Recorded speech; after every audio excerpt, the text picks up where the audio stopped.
పహల్గామ్ ఉగ్రదాడి నేపథ్యంలో భారత దర్యాప్తు సంస్థలు నిఘా వర్గాలు సంచలన విషయాలను బయటపెట్టాయి.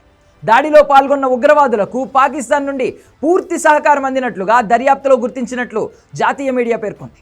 పహల్గామ్ దాడిలో ఉగ్రవాదుల డిజిటల్ లింకులు పాకిస్తాన్లోని ముజఫరాబాద్, కరాచీలోని సేఫ్ హౌస్లలో భారత నిఘా సంస్థలు గుర్తించాయని జాతీయ మీడియా కథనాలు ప్రసారం చేస్తోంది.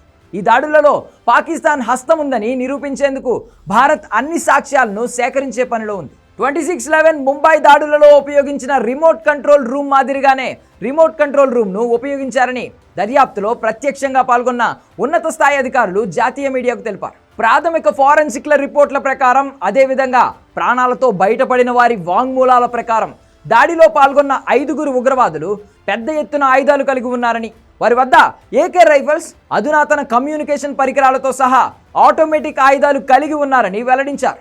వారిలో కొందరు భారత ఆర్మీ దుస్తులను కూడా ధరించారని అధికారులు వెల్లడించారు. ముజఫరాబాద్ మరియు కరాచీలోని కొన్ని సేఫ్ హౌస్లను పాక్ సైన్యం, ఆ దేశ గూఢాచారి సంస్థ ISI వంటివి పర్యవేక్షిస్తాయని, ఉగ్రవాదులను రిక్రూట్ చేసుకునే విషయంలో కూడా వారు కీలకంగా వ్యవహరిస్తారని పేర్కొన్నారు. భారత్కు భారీగా ఉగ్రవాదులను పంపేందుకు పాకిస్తాన్ కుట్ర చేస్తుందని నిఘా వర్గాలు ఇటీవల హెచ్చరించాయి.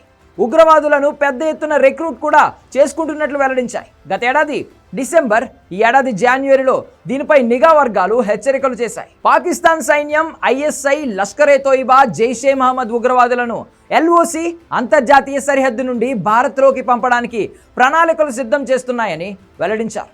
ఉగ్రవాదులు కతువా, ఉదంపూర్, దోడా, కిష్త్వార్, రియాసీ, రాజౌర్, పూంచ్ వంటి లోయ ప్రాంతాలకు చెందిన జిల్లాల నుండి కశ్మీర్లోకి అడుగుపెట్టారని ఇటీవల జాతీయ దర్యాప్తు సంస్థ బయటపెట్టింది. అక్కడి నుండి వారు కశ్మీర్ సహా ఇతర సరిహద్దు ప్రాంతాలకు వెళ్తున్నారని, వీరికి స్థానికుల నుండి మద్దతు ఉందని తెలిపింది.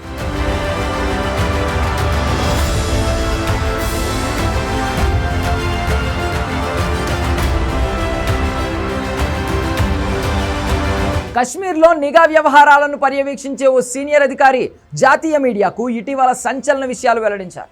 ప్రస్తుతం లోయలో 55 నుండి 60 మంది ఉన్నత శిక్షణ పొందిన విదేశీ ఉగ్రవాదులు ఉన్నారని అంచనా వేస్తున్నామన్నారు. పాకిస్తాన్ గూఢాచారి సంస్థ ISI ఆఫ్లైన్ వెర్షన్లో ఉగ్రవాదులకు ఆల్ఫైన్ క్వెస్ట్ యాప్ను అందించిందని, ఇది ప్రొఫెషనల్ ట్రెక్కర్లు తరచుగా ఉపయోగించే నావిగేషన్ యాప్ అని తెలిపింది. భారత భద్రతా దళాల క్యాంపులు, పోలీసుల కాన్వాయ్ కదలికలు, బ్యారికేడ్ల వివరాలను ఈ యాప్తో చొరబడిన ఉగ్రవాదులకు ISI అందించినట్లు సమాచారం ఉందని సదరు అధికారి వెల్లడించారు.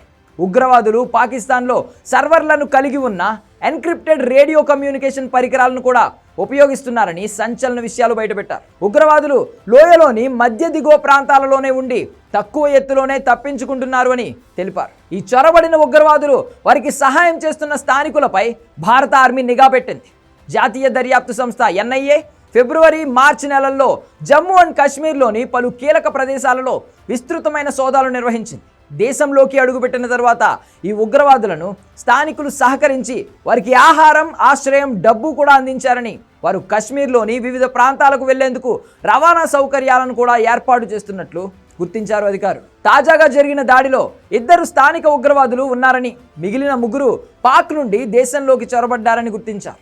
ఆదిల్ ధోకర్ అనే ఉగ్రవాది ఇందులో కీలకంగా వ్యవహరించినట్లు భావిస్తున్నారు. 2018లో ఆదిల్ ధోకర్ పాకిస్తాన్కు వెళ్లి అక్కడ నిషేధిత లష్కర్-e-తోయిబా ఉగ్రవాద సంస్థలో సాయుధ శిక్షణ పొంది దాడులు చేయడానికి దేశంలోకి తిరిగి చొరబడ్డాడని అధికారులు భావిస్తున్నారు. ఇక పహల్గామ్ దాడి తర్వాత చొరబాట్లను పూర్తిగా అణిచివేయాలని కేంద్రం సరిహద్దు భద్రతా దళం BSF మరియు సైన్యాన్ని ఆదేశించినట్లు వార్తలు వస్తున్నాయి. ఈ దాడులను రికార్డ్ చేయడానికి బాడీ కెమెరాలను కూడా తీసుకువెళ్లారని సాక్షులు ఆర్మీ అధికారులకు వివరించారు.